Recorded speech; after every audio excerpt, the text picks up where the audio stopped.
and others also.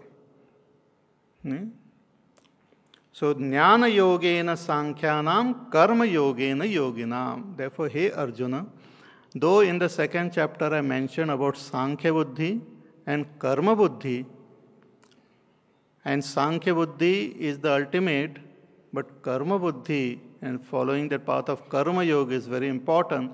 And for you, this Karma Yoga I am advocating because you have not reached that state where you can follow Jnana Yoga. Bhagavan Krishna understood the state of Arjuna and he advised him that you follow Karma Yoga. No, I want to meditate. No. You follow path of Karma Yoga. You have not yet reached. See, he did not say that, no, you are my friend, I will just use, He says, you have not reached where you can drop all action and meditate. You have to follow the path of Karma Yoga. So this is very important shloka which tells us the relationship of knowledge and karma. Knowledge and karma, the final state of enlightenment, if we want to reach, we have to drop karma. But in the beginning, we have to follow the path of karma. Now Bhagavan gives various reasons why we cannot reach this state of enlightenment by dropping action, by not performing action. He says, Na karmana manarambhat Naishkarmyam purushoshnute Na cha sanyasana deva Siddhim samadhigacchati. He says that na karmanam anarambhat, by non-performance of action will not lead a person into the state of meditation. Naishkarmyam purusha na ashnute. That state of meditation or state of enlightenment is named differently in our scriptures. One name for it is Naishkarmya, state of Naishkarmya. Naishkarmya means freedom from all action. Karma means action. Naishkarmya, state of actionlessness. The state of enlightenment is a state of actionlessness. What do you mean? We see the realized master acting, we see them thinking, we see them talking. What does it mean, reaching the state of actionlessness? It means identifying with the self which is free from action. Actions are happening, but at the level of their body, at the level of their mind, at the level of their intellect. But they are seated in a state of actionlessness. It's like a person who is seated on the what you call lighthouse. The action is happening around in the ocean. Lots of waves and lot of agitation is happening in that waters there.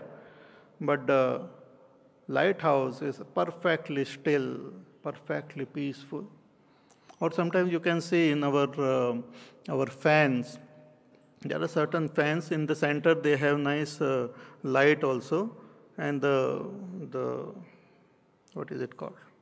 Blades, they keep on moving. But that light is absolutely still. The light is not moving. The light is absolutely still, but all around the light, heavy movement happens. Similarly, an enlightened person is established in that light of consciousness. And around him, a lot of actions are happening, but he is not in a state of action. He has reached that state of action by understanding that I am not the doer. So his actions at the level of the body is not arising from a sense of doership. It is not arising from a desire. It is happening according to the laws of Prakriti then. So a realized master is established in a state of no action, which is the nature of the self. Therefore, this state is called Naishkarmya, state of actionlessness. So here Bhagavan says this state is attained by knowledge, by going into the state of meditation.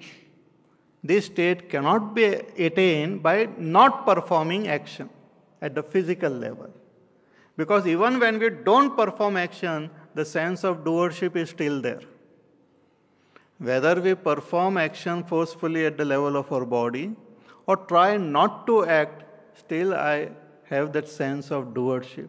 Still there is identification with the body, with the mind. So by not performing action, we cannot reach this state of meditation. Like suppose a person says that, oh, I want to become a doctor. And the doctor, he sees that he is having a stethoscope around his neck and wearing a type of dress. So he goes to the market, buys all those things. Just by wearing those dresses will not make that fellow a doctor. Similarly, just by forcefully not performing action, one cannot attain the state of enlightenment. One has to transcend action, because performing or not performing action also involves a sense of doership.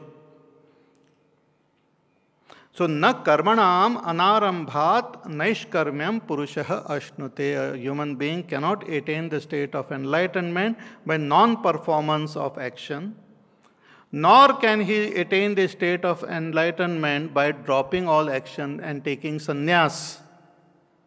Nacha sanyasanad eva siddhim samadhigacchati. By just taking sannyas and dropping all action, dropping all our kartavya karma and saying that I have renounced everything, by just merely renouncing, one cannot attain this state of enlightenment, because it is attained through knowledge, not by mere non-performance of action.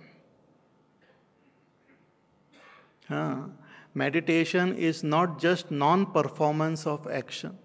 Meditation is a state of transcending action. Misunderstanding and not knowing this particular thing, people generally, they feel that I can reach that state by not, and that is what they do in the state of meditation. They try to drop all action at the level of their body, at the level of their mind. They try not to think also. But it's not possible like that. And one keep on getting frustrated more and more. Please teach me how to meditate. They make their body still. Then they do pranayama and all, quieten the mind. And then they try to stop the thinking. It doesn't. Because the thinking will not stop. It will go on. You have to transcend the thinking. As long as you are identified with the mind will keep on thinking. It is a foolish activity to keep on trying to stop the mind. Sometimes we feel, oh, I have stopped the mind. That is also another thought. It's also a thought that I have stopped the mind. I am not thinking. Acha?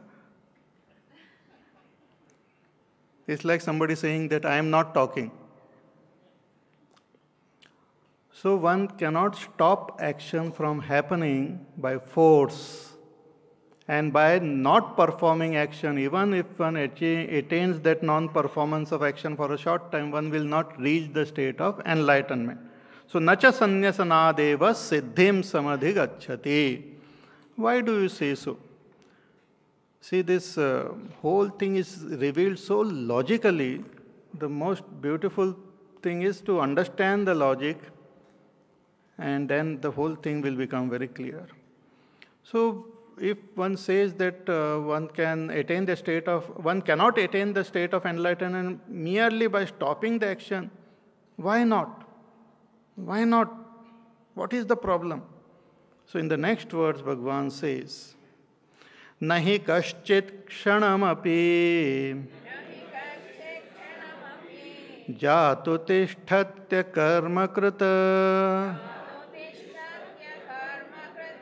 karyate hyavashak karma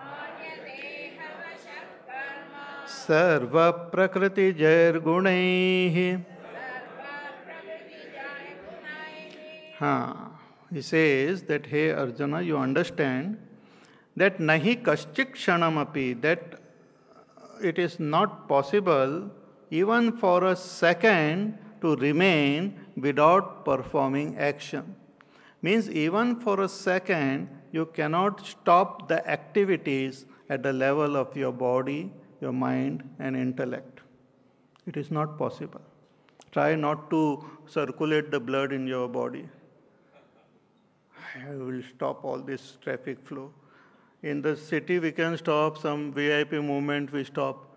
But here, everything happens.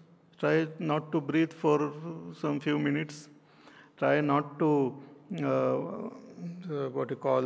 not to have these cells growing. Try not to have all the functioning of the body happening. Not possible. Just by stopping the body, sitting at one place, folding our legs and hands and closing our eyes, one cannot reach that state of meditation. It's just wastage of time. No doubt it one feels very nice because laziness makes us very happy. What are you doing? No, I'm meditating. But all this work and no, this meditation time. So you feel very nice. And poor other people, then they work because you are meditating, so somebody has to do that work. So they do that work. So Bhagavan says that it is not possible in nature to remain without activity. Action is the very nature of nature. You can take an atom, you cannot stop that electron from moving. It will keep on moving. You can't stop it. Neither can you force it to move faster. It cannot move faster also. It will move in its own pace. Because it is a natural thing. It doesn't depend on our thinking and all. It just moves. So we cannot stop the body from acting even for a second. Nahi kaschit kshanamapi. Kaschit means even a little bit of time, even for a short time, can anybody stay without performing action. Jatu tishtati akarmakrut, can remain free from action, actionless. Here he is talking about at the level of the body, mind, intellect. One cannot. Thoughts will keep coming because they come from our past, from the samskar, from prakriti. Bhagavan says, karyate hi avashak karma. You will be forced to perform action. By whom? By this prakriti, by the gunas of prakriti, by the sattva gun, rajogun, tamogun, will force you to perform action. Only if you are dead, you can relax and sit back.